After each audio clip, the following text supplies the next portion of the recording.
Hello, you all. How you holding up? Let's get this show on the road. Okay, there you go, little PC. So, Sam Harris tweeted, "It's very tempting to spend the next 4 years just reading and writing fiction. So, as an author of fiction, let me pitch you a novel. The working title is America's a Joke, or as an alternative title, Captain Pussy Grabber. I'm not sure yet.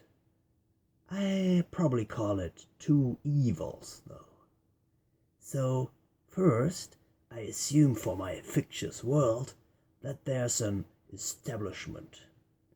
I assume that the military-industrial complex really exists, and that the Atlantik-Bridge and the Bilderbergers and all that's real. And I believe it's reasonable to assume that if somebody could rig an election, it would be them. For the main part of the story, I would describe two alternate realities, and most of the protagonists don't really know in which of those they actually live. The difference between the two realities is that in one of them the elections can be rigged, and in the other they cannot be rigged. The story starts with Donald winning the election. So, in the reality where the elections can be rigged, this would mean that the establishment wanted Donald to win, so they let him win. This would mean that they don't deem Hillary fit for president. Maybe there was something in the emails that would have ended her presidency immediately, allowing Sanders or somebody to have another shot at becoming president.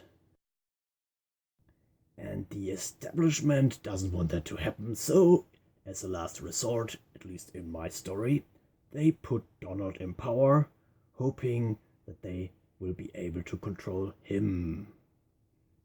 Meanwhile, in the reality where the elections cannot be rigged, the establishment managed to plow under Sanders, basically at the last instance.